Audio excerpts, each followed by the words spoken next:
What the hell are they doing with Spider-Man? God!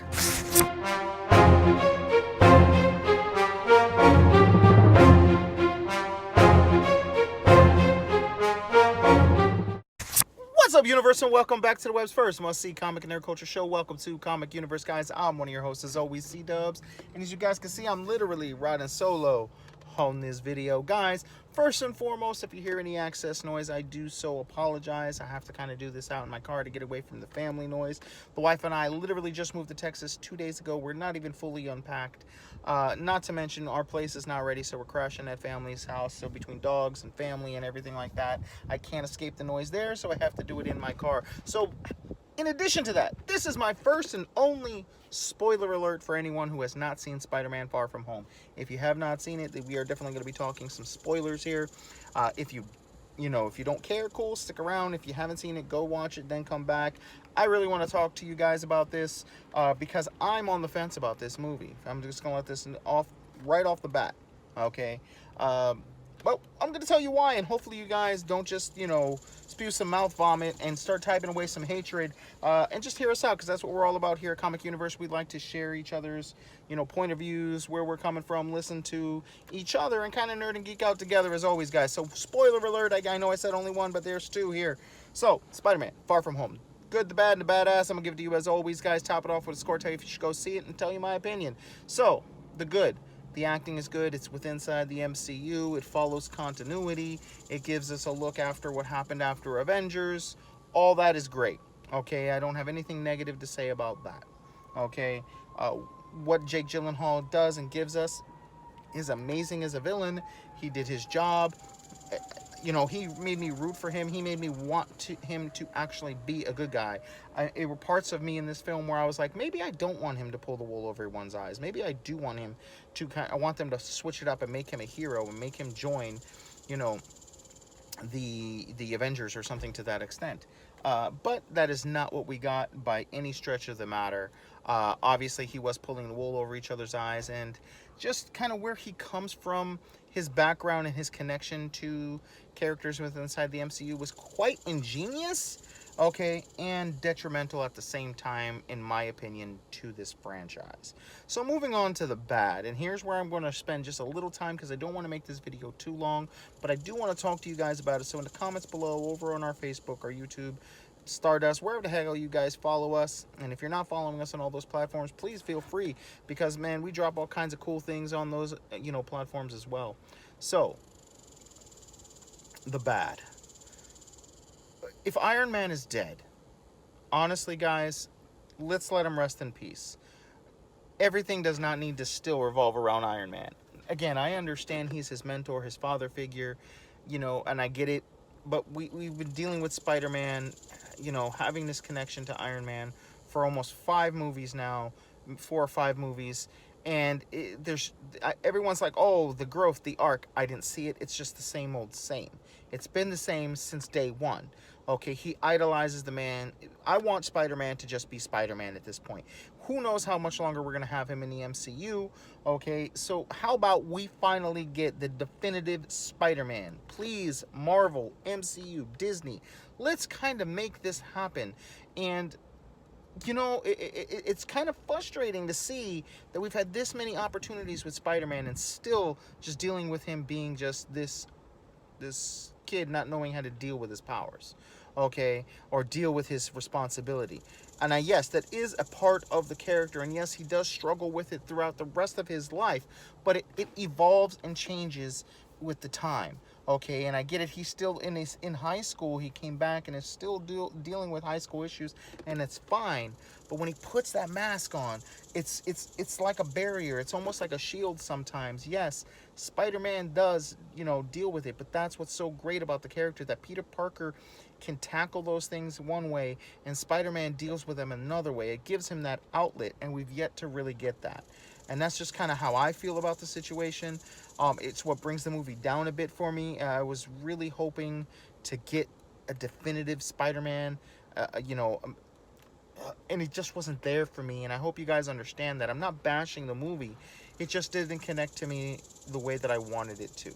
And I don't think it's an age thing or anything to that nature, because I understand everything that they're giving us. And everything they're giving us is good.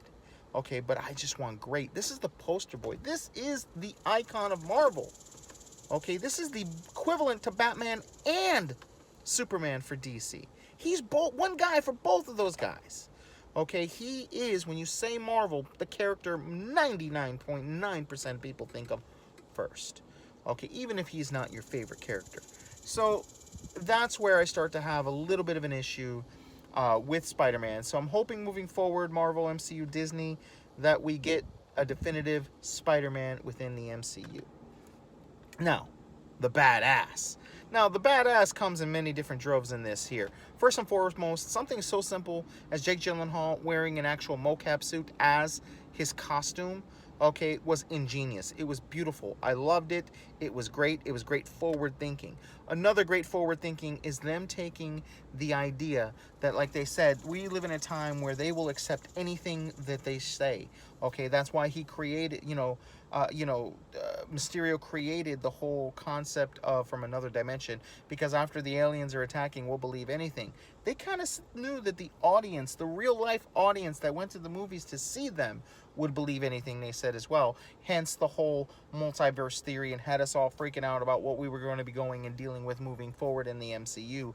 So that was awesome, great forward thinking to pull the wool over our eyes, and a quick sleight of hand having us look left when they're going right, and vice versa. So that was really, really awesome. One of the best parts of the film. I really kind of enjoyed, May and Happy. I even though I thought Happy, was a little more preoccupied. Okay, I didn't think he'd be in the movie as much as he actually was, and dealing with Spider-Man as much as he was, but I think that's also a little bit of a reminiscent or leftover from, Iron Man having to deal with Spider-Man still. Again, I just want Spider-Man to be Spider-Man. He doesn't need Happy. He doesn't need Tony Stark. I understand, this is their way of separating this Spider-Man from other incarnations, other films, versions. Okay, but he does not need those things.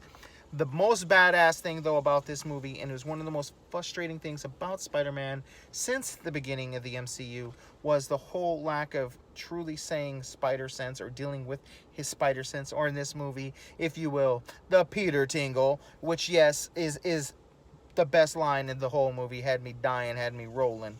Okay, but it was so awesome that this was like the definitive. He came into his own with the Peter Tingle, with the spider sense. It was absolutely great. My favorite part of the whole freaking movie, whole franchise, to be honest with you, up until this point.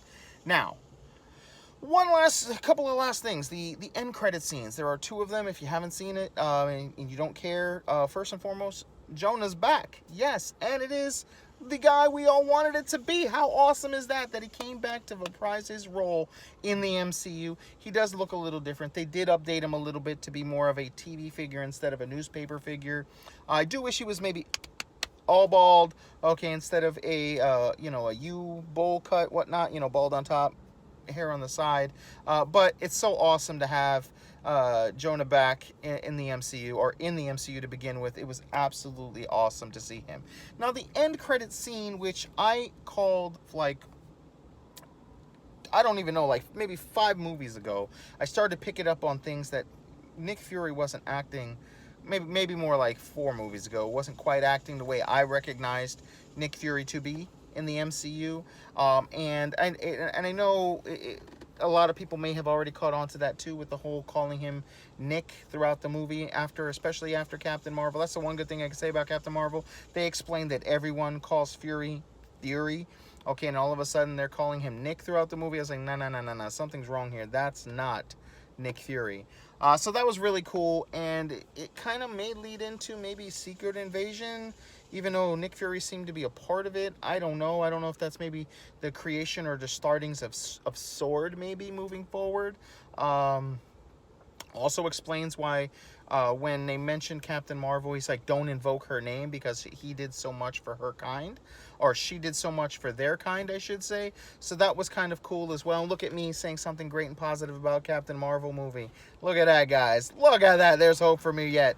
But guys, overall, I do acknowledge it being a fun movie, a good movie, but I gotta say, it's one of my least favorite MCU films right now, just because Spider-Man is so important to me personally, and I just want that character to actually make it into the MCU before whatever partnership we have with Sony dissolves. And I gotta say, another big badass part was the fact that we are not dealing with multiverse, because I had a lot of anxiety, to be honest with you, that that's how we were going to get the Fantastic Four and most importantly the X-Men introduced into the MCU. Okay, was through multiverse, or just different dimensions and different Earths, and I'm glad that's not what we're getting, guys.